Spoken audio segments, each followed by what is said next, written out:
All right. Hi, everyone. Welcome to this session on community finance.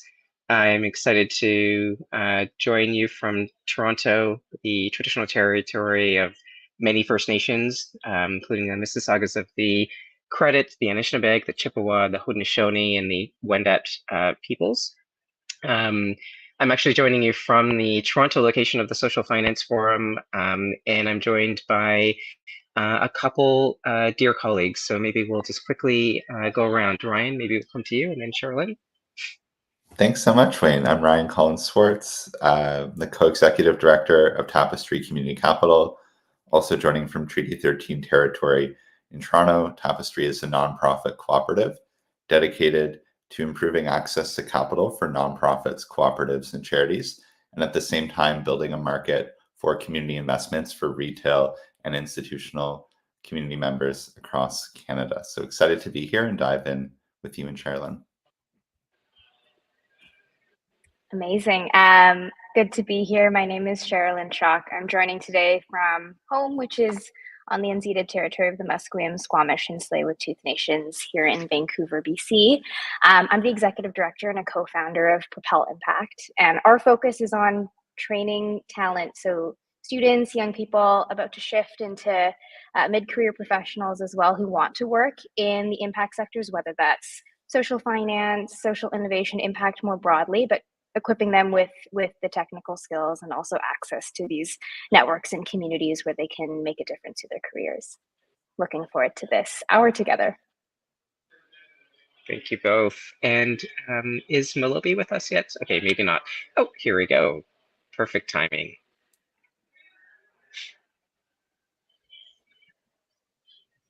Hi, Melobi. Are you with us and can you hear us?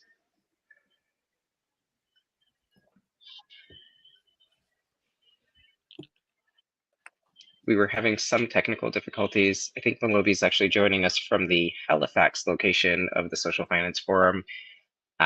So we'll give Melobi a minute to see if she can get the audio connection working and allow her to introduce herself. But we're excited that she can join us, hopefully. But to get this session started, today our purpose is to really just debrief on what happened about 2 weeks ago at the Community Finance Summit in Saskatoon. And here's Melobi with us. So Melobi, I'll pass it over to you just to introduce yourself. Hi, everyone. Sorry about the technical difficulties. My name is Melobi Elueme, and I am a storytelling fellow with the Community Foundations of Canada. So I'm really excited to, go back and discuss what we did at the Catalyst Community Finance Summit. It was a great time, so I can't wait to get into it. And it's nice to see some familiar faces back again. Welcome. Thank you so much. So glad that it's worked out, Willoughby. Yes, so as I was saying, we're going to try and debrief as to, why we had that event, what happened, what's coming out of it, some of the highlights, maybe some messages that we might want to spotlight, some people that we may want to spotlight. And we're going to try and all do, sort of summarize 2 intensive days in about an hour. And peppered throughout this, please feel free to add in your comments, add in your questions, particularly with questions. We've got amazing backstage supports who are going to flag those questions to me. So I will try and weave it into our conversation in real time. And we'll pause for time to actually look at that as well.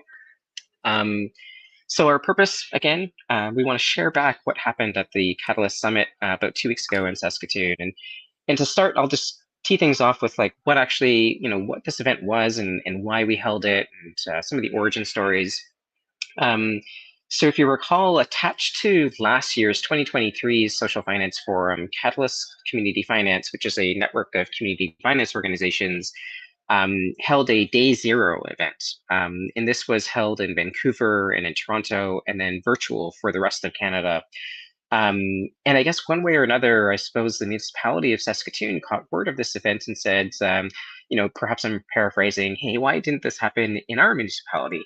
And we were obviously very intrigued by this question and agreed with that sentiment of how might we bring this conversation of community finance to an area otherwise overlooked or underserved by traditional finance. And so fast forward, working with the municipality and various partners from University of Saskatchewan to First Cooperatives to Affinity Credit Union and various social purpose organizations on the ground, we were able to pull this off.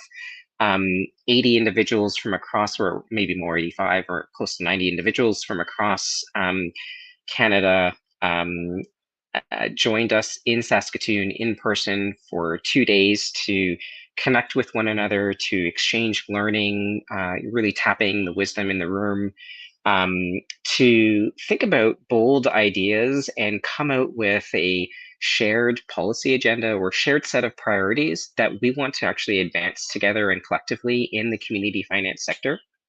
And we're about to hear a little bit of some of the perspectives of Sherilyn, Malobi, Ryan, who attended the event, and all played various different roles throughout the 2 days.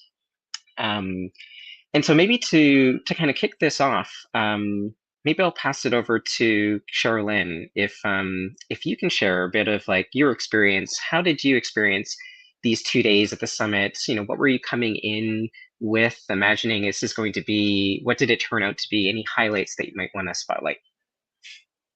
For sure. So I'm going to start with setting the context of my own experience in finance and then also in community. So the two words together. So I went to business school at UBC, didn't touch finance, have been very scared of it for a long time. And in my role recently had to, have been learning a lot more about the social finance world and impact investing specifically. On top of that, I'm coming from having spent the last 9 months or so working remotely from the States for personal reasons. So I felt really isolated working from home and knowing that a lot of my colleagues and partners that we work with are all in Canada. And so I was so excited when I saw that this was happening in Saskatoon and, frankly, not in one of the typical cities that we would see a conference at a national scale occurring. So it was, one of the few that I've made the trip up to Canada for, and I was so glad that I did. And so, as I said, finance is one of these words, I think, for a lot of us coming from the social impact world. Even if we have a background in business, there is a barrier for many of us learning about it or becoming involved. And I think what I really took away from Catalyst was the centering of community and the recognition that a lot of the solutions that we want to imagine aren't found in traditional finance, and we don't necessarily need to learn or lean on some of these structures that exist and at the same time create a lot of harm. And so I really appreciate all the spaces that were set up for that. And in addition, the way that a lot of the workshops were created by practitioners, peers that we've worked with over the years, were very interactive. We were able to lean on peers or ask them what they thought of our ideas or the way we were thinking about things. And I really appreciated having that ability to bounce off of one another and not just, sit and listen in silos, but have the opportunity to learn from one another, recognizing that we each have different experiences and backgrounds that we're bringing to this. Thank you, Sherilyn. Yeah, I hear really important messaging around just the language that we're using, especially if we're really trying to engage communities that have been marginalized or otherwise underserved by traditional finance. How do we use the words that are going to resonate and bring people in and sort of in a welcoming, accessible way? Ryan, if I can come to you next, what was your experience of the summit? What were you kind of coming into, expectations wise, and anything that you might want to spotlight, any individuals or any topics that you might want to spotlight? Sure. Thanks, Wayne. And I'd love to build on, I love, Sherilyn, that you shared that personal context. And for me, I was part of the co-founding team for Tapestry just over 6 years ago. And before that, came from a background working in finance and then transitioned into the nonprofit sector. And when we started Tapestry to have ways for community organizations to raise capital, I think within the impact investing space, we felt a little bit like the odd people out or the scrappy grassroots folks. And it's funny that this is happening at the Social Finance Forum, which for a long time was the one gathering a year, it seemed, in Canada, where pretty much anyone working in the social finance impact investing umbrella would come together. I think in a lot of ways that gathering wanted to be everything to everyone, but sometimes community organizations, nonprofits, and especially retail investors don't necessarily feel like we always had a seat at the table when we're interacting with the much larger sources of capital. So I think it was really special for us to feel a deep sense of belonging with the Catalyst Conference and the Catalyst Gathering, and really seeing that we're growing a sector and an industry around this work. It was also very special to see the many different sessions held by peers. I joined a panel on community finance for affordable housing with Andrea from Social Innovation Canada and Irene from Vancity Community Foundation. And my colleague Suzanne joined many different panels, from retail investing to policy to shared infrastructure. And I think a big thing that came out of it for us was definitely around collaboration. We had Frank Altman, a legendary social finance, community finance figure from the States, starting the day of how he had mobilized billions of dollars through tax reform to community enterprises in the States, and really said, you need to be thinking bigger. You need to be thinking bigger. And I remember sitting with Irene and Andrea preparing for our panel, and we each did the traditional thing where we're going to take a few minutes to give our presentation, their presentation, and just be in our own little silos. And in that prep meeting, we actually discovered a lot of how our solutions and our work as organizations could be much more connected when it comes to financing and supporting affordable housing. So even from that one conversation and that one panel has led to a lot more conversation and collaboration. I think something interesting I hope to build on a little bit later is around the policy discussions that we were involved in was really around retail investment and seeing that from the lens of community investment. But there are many, many other policy discussions and shared policy frameworks that were put forward. And lastly, a lot of love out to all the attendees and to the great city of Saskatoon. It was my first time being there and being in the province. And I think it was the perfect size of a city that led to everyone spending the time with each other, even outside of the conference sessions, where on one of the nights we all somehow ended up at the same restaurant in front of the river at the art gallery, all sharing food, breaking bread, and connecting together. So a very special place, and thank you to Wayne and all the organizers for hosting. Thank you, Ryan. Yeah, and I will just kind of pick on one thing that I heard you say there, which is that we really did sort of like hear the wisdom from the room. Like it was peers kind of exchanging with peers. It was all the different sessions were led by delegates and kind of bringing their professional and lived experience to bear into the various topics. So I loved that element. Mlobi, in a second, I'll come over to you because we were so fortunate to have Mlobi join us as a storytelling fellow from Community Foundations of Canada, travel all the way over from Atlantic Canada to Saskatoon. And I think you've taken, I'm not sure how many hours of video interviews, but like interviewed almost, I feel like everyone I bumped into at this summit had spoken to you and had, done an interview with you. And I imagine you've got just amazing stories to retell, Mlobi, about some of those interviews, some of the connections that you made.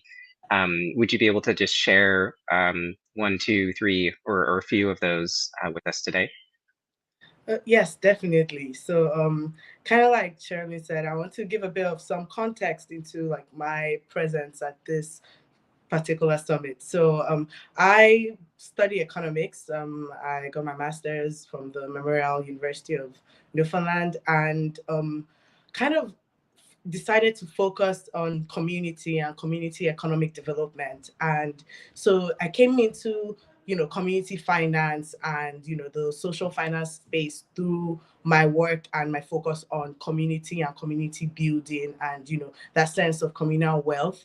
And so it was really interesting to be in the room at this summit.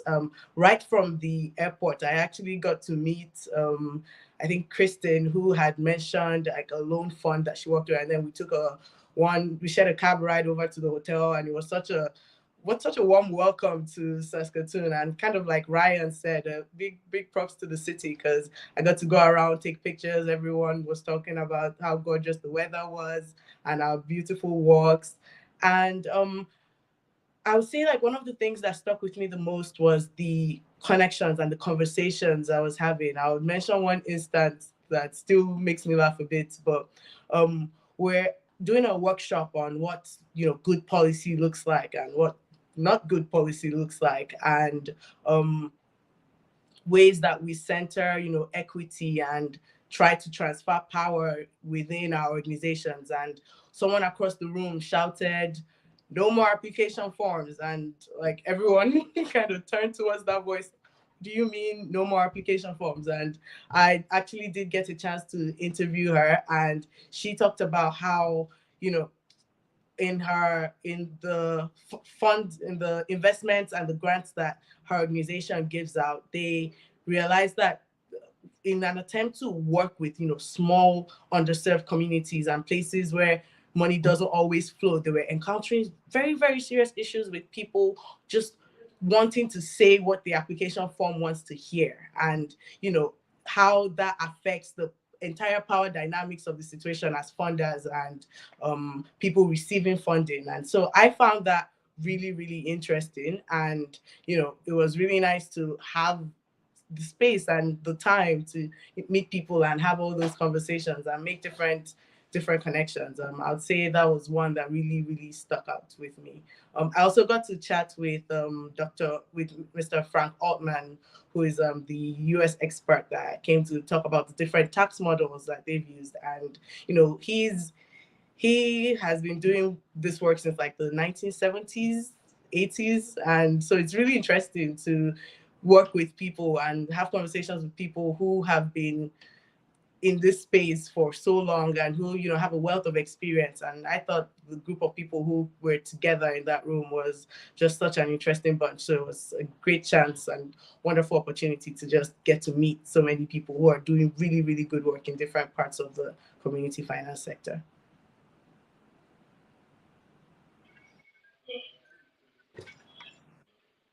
Beautiful. Thank you, Malobi. And I'm sure there are just hours of videos that you could be able to retell. And I know it's just 2 weeks on, but everyone I'm sure is going to be looking forward to some of those video summaries. So we look forward to that.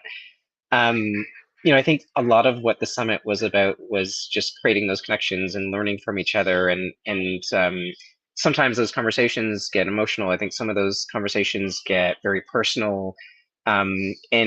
And I recall one particular space that was actually a last minute evolution, just recognizing that there was a conversation that needed to be had, and it didn't have its own container yet. And so we sort of evolved one for it. And I think that was a particular, we wanted to keep it a safe space, and we wanted to keep it, I think we still want to honor the individuals that were partaking in that conversation. But I understand that all three of you, actually, Cheryl, Malobi, and Ryan, happen to be part of this container, being a solidarity space to talk about what we're witnessing globally in the world right now. Not only human rights abuses, but perhaps, crimes against humanity. Could, we can popcorn style this. Could someone maybe chime in a little bit and share a little bit what that space was, what that conversation was about, and what you'd like to look at? Sure. Thank you so much, Wayne. I'm happy to start. There's, for the past many months, genocide happening in Palestine. And in response, a global movement, youth-led movement around divestment and around impact investing. But our sector has been fairly silent. And this came out of attending many conferences where we would talk about Indigenous justice, sovereignty, social impact, while on our phone screens, we're seeing the destruction of lives on the other side of the world. I'm in conferences talking about affordable housing, where all the focus is on new units, where over 70% of housing units in Gaza have been bombed and destroyed. And this is something that hasn't been on the main stage of any conference that we've been to, but has always been discussed in the hallways or at meals or at breakfast. And in the fall, a group of over 70 social impact professionals came together to co-found the Palestine Impact Collective. And one of the discussions that we had at the conference, Wayne, was, and thanks to your support, was just opening up a circle for people to come in and share their own experience of personally, professionally witnessing these crimes against humanity and how they've affected us personally, and potentially what actions we can take as impact investing professionals. Yeah. Thanks, Ryan, for your leadership in opening up these spaces as well, along with Wayne and everyone else who is involved. What I actually really appreciated about the opening that the Radius team did here this morning was in their opening statement acknowledging the genocides that are unfolding right now in Palestine, in Congo, and for lack of a better analogy, ripping off the Band-Aid so that it feels like the rest of us as participants in these spaces can talk about these very real issues that we see again on our screens, on social media, that affect us in very real ways, even if we don't have a personal connection to the place or that part of the world. Like I don't have a personal connection, but I think for us at Propel, we work with so many students, young people who are involved in divestment campaigns on their campuses. And to be frank, it feels like we've had a little bit of self-censorship as a leadership team because we're not quite sure how to show up for the students and the participants that we work with, and the tension between this group of community members and potential funders that we would love to work with. And I think that's the reality of many organizations in the sector. And so to be able to bring our full selves and be emotional and be raw and talk about how witnessing these crimes against humanity affect us on a personal level and how that translates into our work was just so refreshing. And I've never seen that before at a conference. So I'm grateful, I think, to Catalyst for setting that example, and again, providing permission for other conferences and spaces to do the same thing in the social finance sector, because I do feel like the Radius team might have taken some inspiration from that space.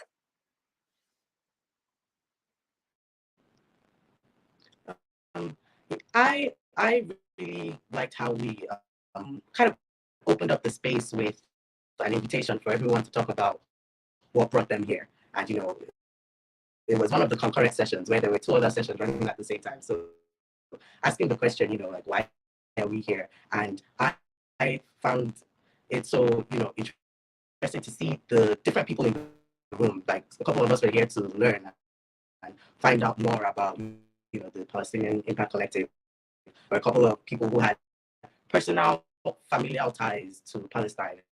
And there were so many other people who, whether finding out through the student protests, whether learning more on social media, and it felt very human, and it felt so very collective, and it was a very communal moment that we shared.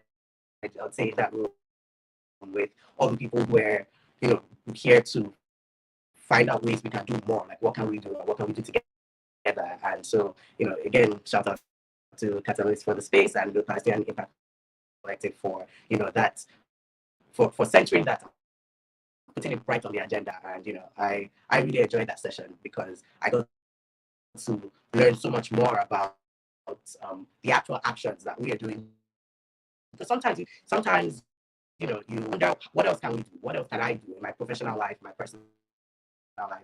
And so that was like what I took away from that. And I thought that was really great. Yeah, thank you all. Thanks, Malobi. I think that is a great takeaway. I think even in my cursory involvement in Palestine Impact Collective, it's a question of what can we do in our personal and professional lives, in our day-to-day jobs, that can bring meaningful impact or support to more positive outcomes in the region. And I just invite others to kind of sit with that question. Sorry, go ahead, Sherilyn. Did you have something to add? Can I just add something? Yeah, and I think that coming out of it, I felt braver and like I could engage more and try to open up spaces, particularly for our participants at Propel, to talk about these things or engage. And one tangible example is Dr. Basma Majerbi at the University of Victoria the week after brought in a speaker from KLP, which is a large fund in Norway, 80 billion USD under management, and their strategy to divestment, which is very methodical. They have a team of 4 people, but they really show an example of how if the priority is human rights and protecting human rights, it can be done no matter the size of team. And for us as an organization, leaning on experts or people who have been doing this work longer rather than us creating the space or trying to facilitate it, I think is something that we really want to lean into, because for one, it feels like an acknowledgement of the work that experts are doing and haven't been engaging on these topics for a long time, but also I think it reduces the risk, frankly, for a leadership team to try to navigate it and maybe try to avoid making those mistakes along the way if we were just to do it on our own. Yeah, excellent point. And I think that's a key takeaway as well. There is a group of professionals in the social impact, in the social economy, in the social innovation space now that are trying to collaborate and kind of be there for one another, to have a safe space to continue to connect, continue to learn, continue to exchange. And so, please don't find yourself alone if you're out there. Sorry, I can't see you right now, but there's a channel to find yourself through. And I think we might have lost Malobi, unfortunately. But hopefully we can get Malobi back. That would be great. And just as in that conference and the summit, it was a tough one to kind of navigate from an emotional solidarity space back into, quote unquote, regular programming. But if we could try to do the same in, even in this workshop together, one of the objectives of the summit was to really connect, come together, and see if we could get to consensus on a limited finite number. So 3, 2, 5 key priorities that were really going to advance community finance in this country. And so I'm just curious to get your 2 experiences on the set of workshops that we were so fortunate to have Joe Reynolds and Matthew Mendelson to support the facilitation of.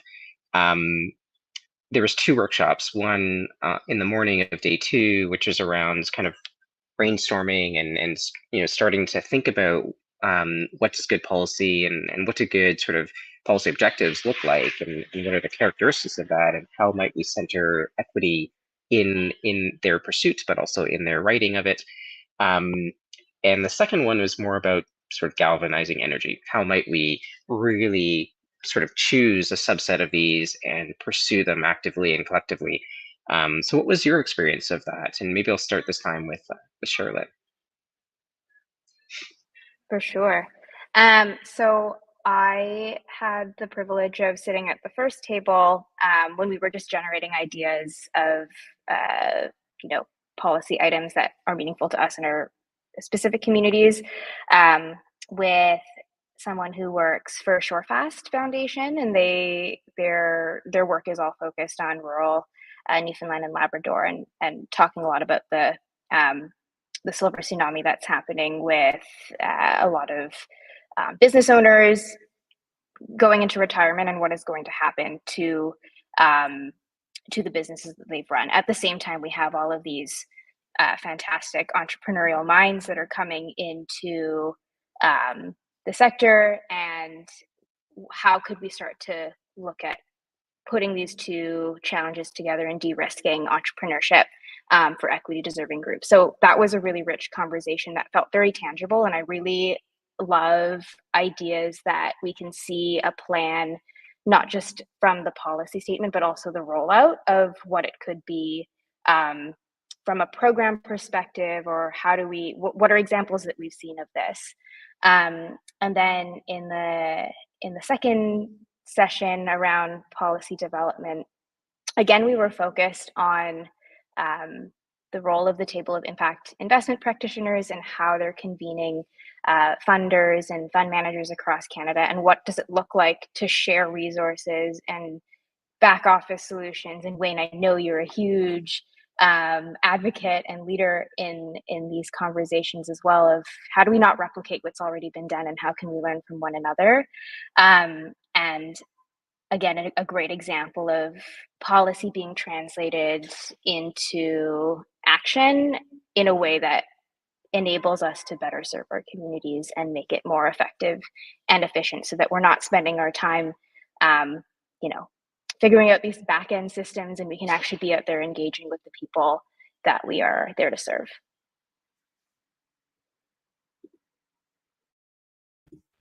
Beautiful. And how about yourself, Ryan? What was your experience of these two policy workshops? It was so powerful to have Matthew and Joe's perspective. I feel like in our community finance or impact investing world, it sometimes feels so frustrating. It's like one of those dreams where you're witnessing something terrible happening and you want to yell that you have the answer, but you're unable to speak. And I feel like that's a little bit of our experience with community finance, trying to make it a national policy issue and make it something that national media and publications are talking about, because they're definitely talking about the issues, but the solutions and the frustrations are being directed in the wrong places. So as an example, everyone at the gathering is concerned about housing affordability. But when you listen to some politicians in the country talk about housing affordability, some of the resentment or some of the issues or solutions are directed towards controlling immigration. And similar to, questions about increasing cost of food or cost of living, there might be talk of unfair taxation and carbon taxes, whereas I think for both of these things, we see the solution being community wealth building and community ownership and wealth inequality, and moving from a place of really highly concentrated wealth to community ownership. So how do we make what we're doing really easily understood and digestible from people in government and people in positions of power?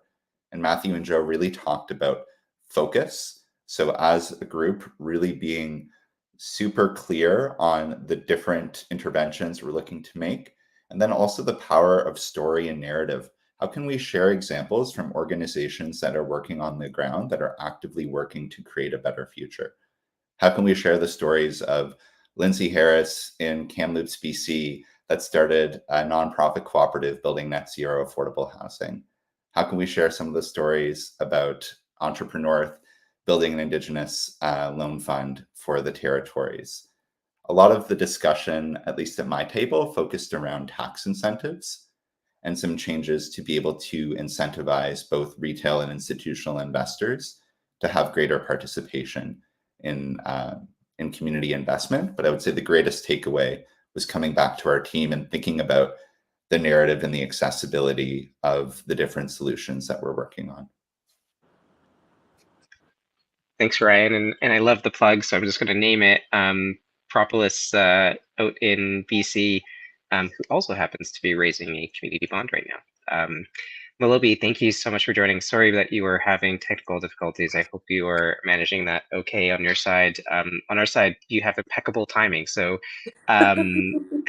So the question that we've just been exploring was, kind of the summit being very much having objective to build sort of consensus around a small subset or a finite number of policy objectives and shared ambitions around a policy objective. And we had these 2 workshops facilitated by Joe Reynolds and Matthew Mendelson. Could you just share a bit of your experience of those 2 workshops? You were kind of alluding to it earlier with your stories, but if you had anything more to share. Yes, so I was actually in the same table as Ryan. So I know the discussion he mentioned about tax incentives. And, it was so interesting because when we were trying to decide, okay, what policy do we as a table, want to workshop and discuss, we saw so many areas where whether the person was working in affordable housing, community land trust, there was a tax incentive, there was a tax solution that would solve a decent amount of the challenges and barriers that they were experiencing. And so that it brings back that need to collaborate and communicate, because we are experiencing very similar challenges in our different lines of work. And that was something that really, really stuck out, and just the amount of impact that policy and good policy and what great policy making would look like for the community finance sector. I think that was one of the things that I'm still thinking about. Yeah, amazing. And I think a few of us has kind of mentioned that Frank Altman had joined us, and it was really great for him to say and kind of explicitly say. And I think actually even folks like Liliana Parisha from McConnell Foundation and a few others had really kind of called us to be bold and kind of go big. And I think that's what I'm sitting with personally.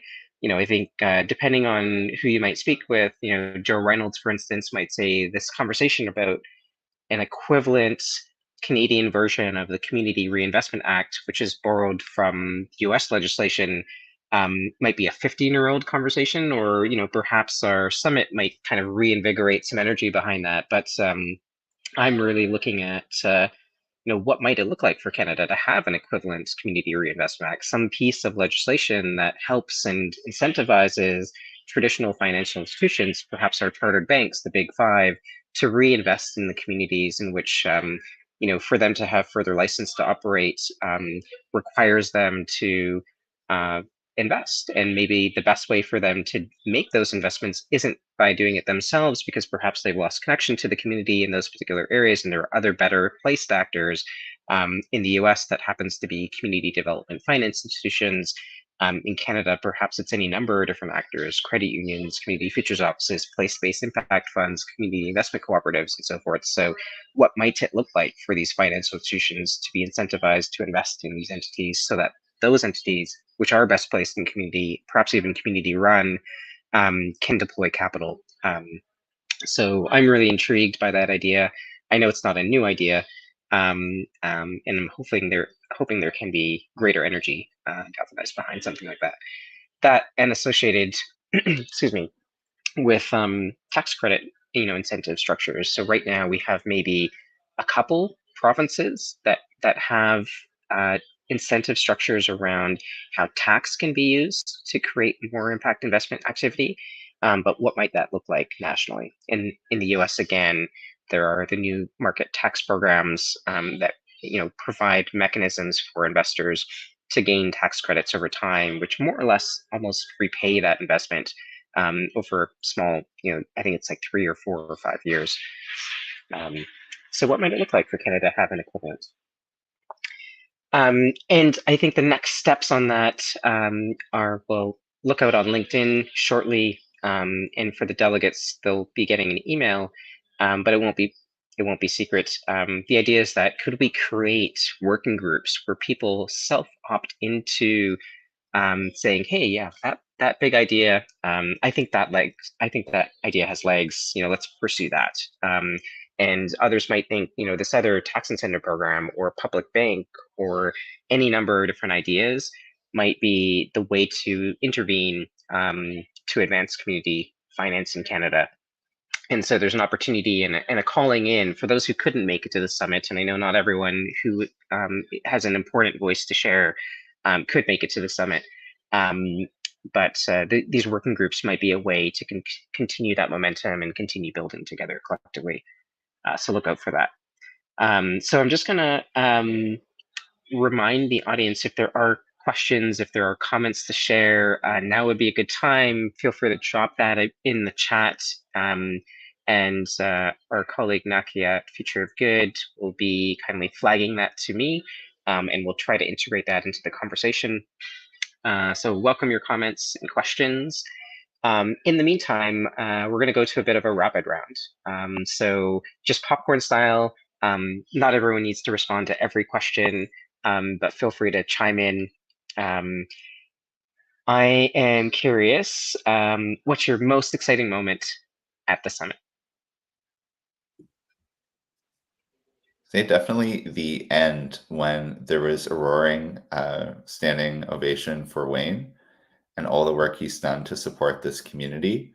And Wayne, to me, is one of the most generous, kind, supportive, non-gatekeepy people working in this space. To have a moment to really celebrate Wayne was incredible. And then the other exciting thing for me was actually seeing that I think as a sector, we've moved from a little bit of a place of dreaming to doing and taking action, and seeing how many different things are happening right now in the market. We had a bunch of different community bond issuers there, like Nick from Indwell or Mike from the Ottawa Community Land Trust. And then even seeing, getting a chance to connect with Sherilyn, where we've now had a Propel Fellow at our organization for the past 2 summers, and the amazing impact that they've made, and then all the different funds and initiatives going on. It really feels like we're doing the work.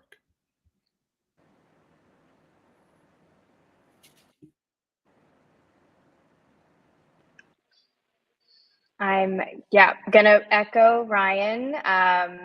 Anytime we have a chance to show Wayne our appreciation for everything he does for us as a sector, I will take. And so loved having that opportunity. I think Wayne was looking a little bit shy on stage as we all got up on our feet, but so worth it. For me, I think the other most exciting parts were being able to learn again from people like Christy from Thrive Impact Fund, Julia at Harvest, these incredible people, in both cases, incredible women who have been doing this work and have a lot of expertise that they're willing to share with us. And just feeling so grateful to be able to learn from the challenges that they've gone through and have paved for all of us trying to build our own funds now. I would say for me it was the people. I would say that's been my highlight. The ways I saw conversations go from one thing to another. People get interrupted, like, oh, I think you should meet this other person who's doing this other cool thing in this other place. I thought was really great. So building those connections, and I think that's a really, really good place for us to ensure that we're building collaboration in this sector. And I'll also say there was a session that really stuck with me. It was on academic institutions and the sheer amount of funding and endowments, and whether it's through procurement, different ways that academic institutions could contribute to the community finance sector and build capacity within the sector. I thought was really interesting, because again, back to that idea of we all have a role to play in this, in ensuring that this space is growing and we're able to thrive, and organizations are able to get the funding that they need to do the great work that they do. And so I thought it was really great seeing whether from the cooperatives to the universities to the loan funds, the land trust. I thought the people in the room, I would say, were the highlight for me. Beautiful. I think I might have been off stage at the moment, but I was sharing my support of and snapping to, yes, it's the people in the room that kind of really made this event. And to that, actually, I've got a related question, of course. Who is that one person, if you had to choose one, who is that one person that you were just so excited to finally meet in 3D, and you got that chance in Saskatoon? Melody, maybe you want to start? Yeah, go ahead. Go for it. Oh, okay. Yeah, for me, I'll say it was Njoki Umvuru, and honestly, the wider CFC team. There are a couple of us there, so everyone went from like a little Zoom icon to actual like my whole team in person. So that was really nice. But Njoki works used to be also used to be a fellow at CFC, and a lot of her work focuses on imagination and futuristic thinking and how storytelling and narratives, would move us into systems transformation. That idea that people need to believe to act and people need to imagine to believe. And so it was really cool to, I thought she asked great questions in all the sessions she was in, and it was just great to see her, do that work in 3D. And, A nearly impossible question to answer, but I, for one, was really grateful to see a lot of the partners and friends we've worked with over the years from coast to coast to coast in one place. I was really excited to meet Jamie Gaucher from Common Future, and I'd heard about her work with the Rematriating Economies Apprenticeship because we've been wanting to get in touch with them to learn and to just see her in real life at the conference, and she was also on my flight out. So we ran into each other at the airport as well. Sparked, conversation about what we might be able to do together. So that was really exciting. And then again, to see her facilitating a panel today was a treat.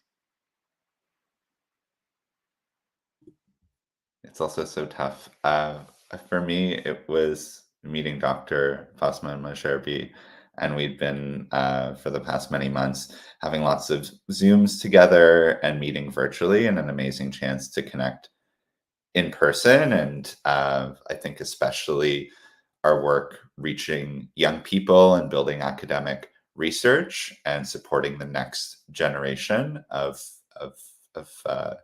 young people is especially important.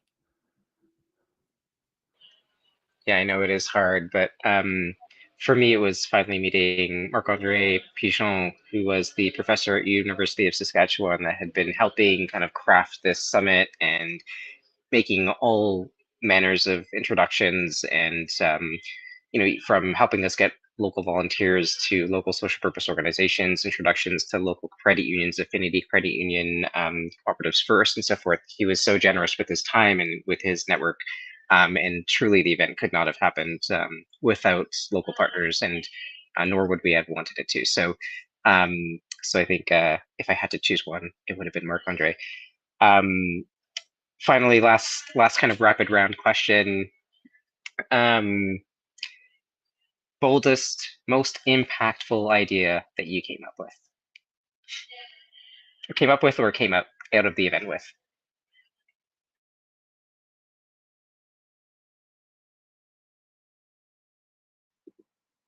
I can kick us off. For me, I'm going to go back to something that Jamie said, both at Catalyst and today, and it was the question of what is the risk of not funding these communities and initiatives rather than, when we're thinking about investment, what is the risk of making that investment? And so flipping our mindset and the way we're approaching these problems. And I thought for me that it was just a really helpful reframing as we go back into our work and back into these communities as investors or whatever role we play in the community finance ecosystem.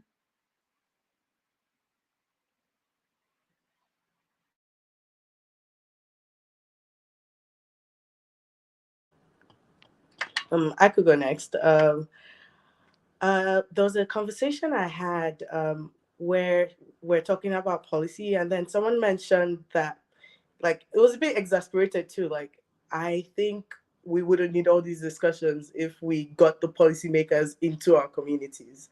And, he kind of went on about working. So he worked with people who have had encounters with the criminal justice system and the rehabilitation and employment.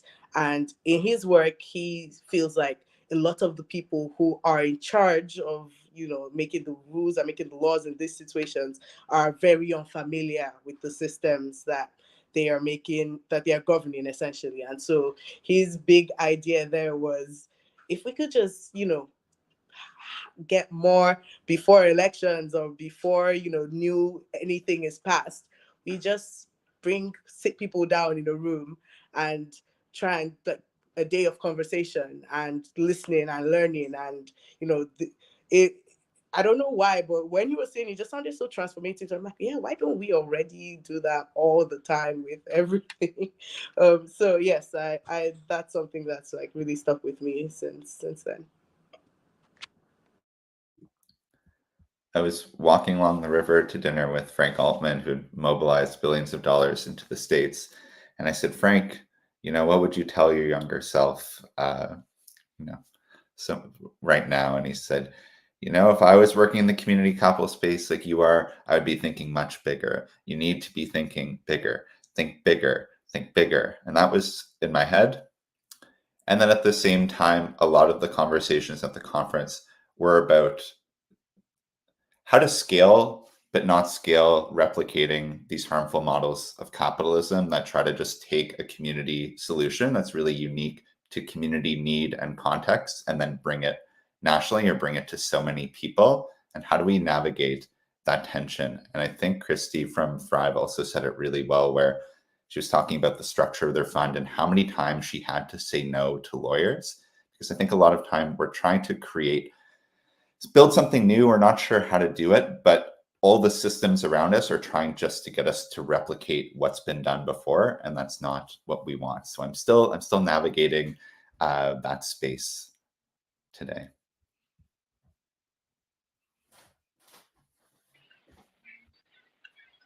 Beautiful. Thank you. That is the end of our programming, but I see some amazing comments and questions from the chat. And one is from Rudy, who's feeling a little FOMO.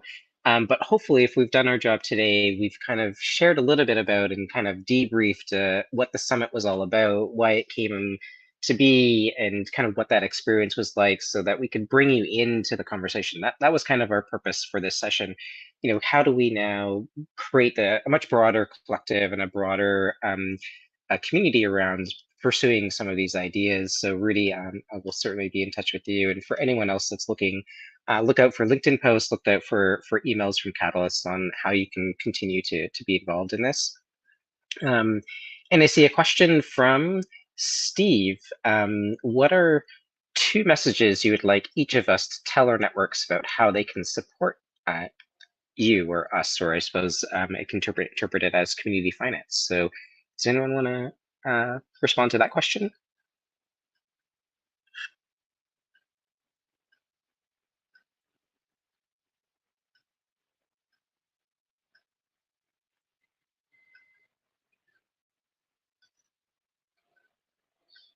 I think we're all thinking about it, but it's a good question, Steve. Maybe to reflect and think about each of your own investments and how you could support, even in a small way, this work in community finance. Not just working in the impact investing space, but also walking the talk with our own investments. And there's a plethora of many different community investment options right now. Tapestry has a number of community bonds on our website, but there's also many other places that you can go. And even to get into that headspace of a community investor, I think is a really productive one.